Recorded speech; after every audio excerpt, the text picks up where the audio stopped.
Hello, everyone. Welcome to the new episode of Professionals Unplugged. I'm your host, Utkarsh, and today we have Katrina with us. Katrina, thank you so much for joining in. Happy to be here. So let's start with a very basic question. Can you please introduce yourself to our audience, like who you are, what work you do, anything you want us to know about you? Yeah, my name is Katrina. I am from London and I have lived in Barcelona for 16 years. Before that, lived in various sort of cities. Well, I'd say Australia, Italy, London, and sort of traveled quite a bit. My background has really been sort of for the last probably about 30 years in marketing. But more recently sort of focused around technology the last sort of 15 years, interviewing startups, community engagement, and also podcast host, webinar host, and being on stage at conferences globally.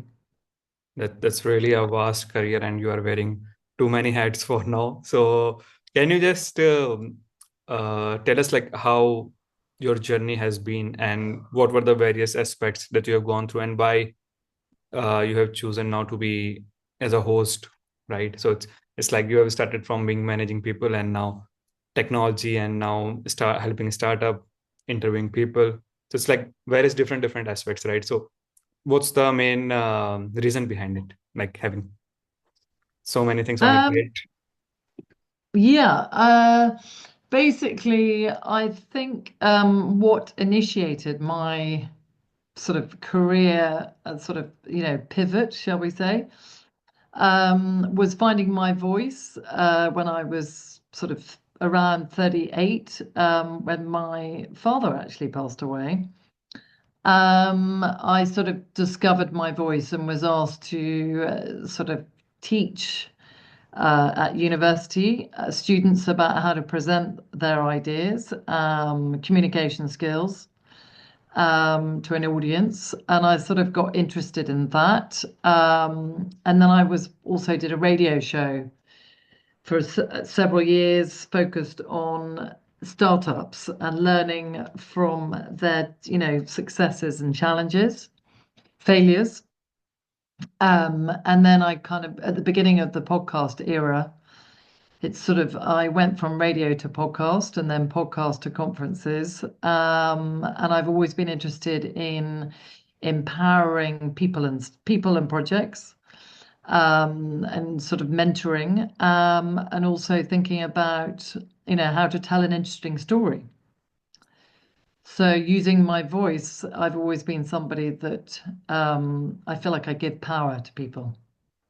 That's really nice. I think communication is the main skill that anyone needs to have if they want any type of career, right? Because if you're not able to communicate yourself, then people will not understand you, right?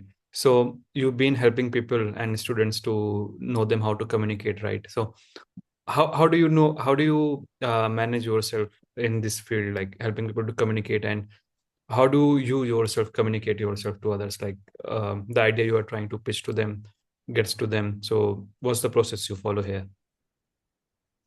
Well, the idea is, obviously startups they're very good at sort of building ideas.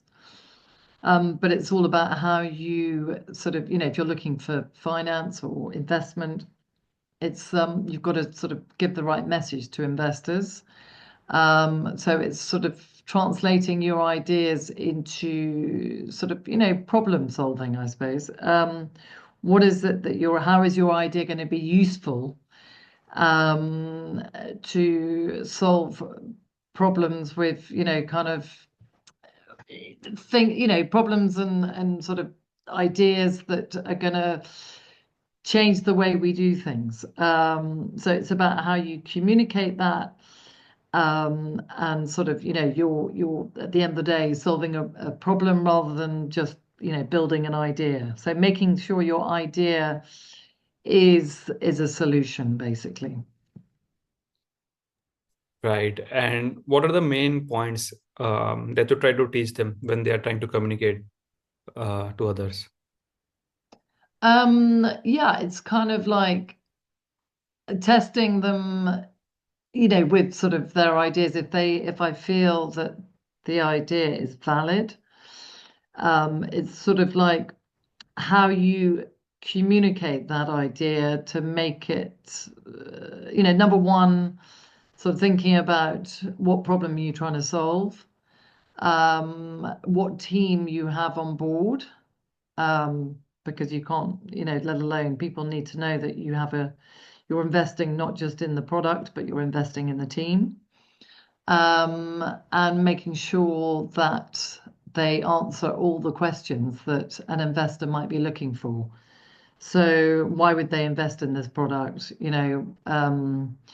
What are the challenges? What's the competition out there? And whether it's a sort of, whether it's needed. Correct. Yeah, whether it's a viable product. Right. And talking about the challenges, right? So in your entire journey till now, there must be many challenges that you have gone through, right? In being different careers, right? So what were the biggest challenges that you think you have faced? Finding the right people to work with. Yeah, Correct. And in it's terms of, not yeah, sorry, go ahead. it's not always easy to find. It's a matter of, building trust. Hmm. It's finding people that you feel aligned with in terms of values as well. So yeah, it's kind of connecting with somebody that believes in the same philosophy and the same way of understanding the sort of work life, and what's important. Correct. And any challenges that you like to share from your personal life, like being there, communicating in host and interview, like any other challenge that you like to share? Um, yeah, I mean, I've worked with different people, so I feel like I understand people very well. But there's some people that you work with, and I have worked with, and I sort of have questioned what what they're building, and I'm somebody that I'm quite good at sort of speaking my mind. So not everybody appreciates sort of honesty, shall we say. But definitely, I've come across difficult people to work with, and I've come across amazing people to work with. So it's really finding the sort of balance of, what can you bring to the table, that is going to contribute to a team that is going to be compatible with their skills. So it is about finding the right skills, the right balance, and how you can come together to work well as a team. Correct. And talking about the story, so any story that you like to share from your journey? Goodness. Stories, I mean, any particular, like, give me an example of stories. It can be any incident or a particular moment from your life that you think should be heard, or anything that you think uh, part of your life. Well, I mean, I've sort of, my definitely my journey has been varied. And I feel that, I've come across challenges definitely in my life, but I think challenges are always there to kind of test you and push you out of your comfort zone. And I think moving to another country was definitely a challenge. Because number one, speaking the language, understanding the culture. So when I moved to Spain, it was very different to what it is today.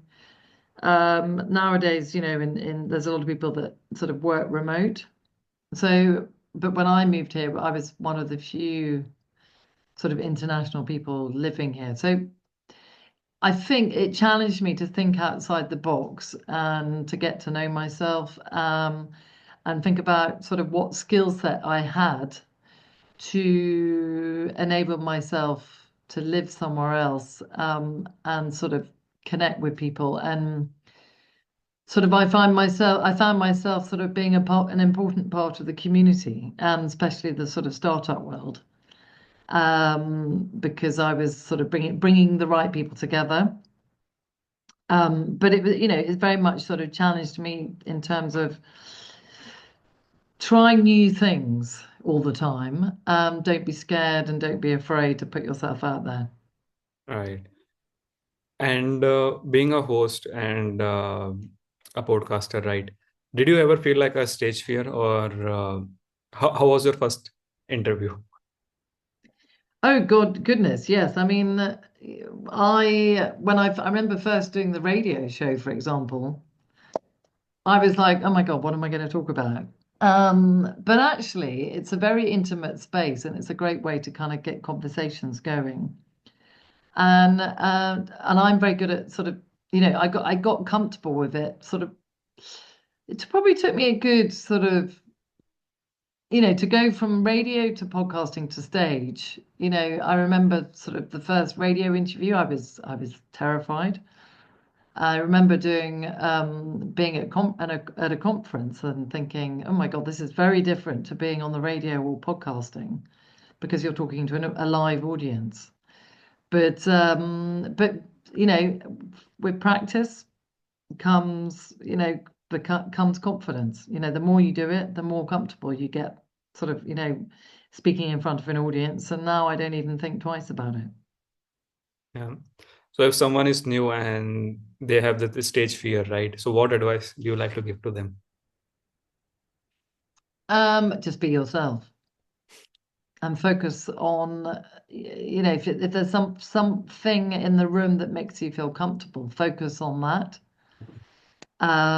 Because obviously when you're looking at so many faces, you'll kind of go, oh my God, what are they thinking? But actually, if you sort of focus either on an object or a person that makes you feel comfortable, then that is a good way to sort of start to sort of calm yourself down, and probably do some breathing exercises before you get on stage to calm the nervous system. Yeah, that's great. And what are the advices that you follow in your life, like in your day-to-day life? Any advice that you follow?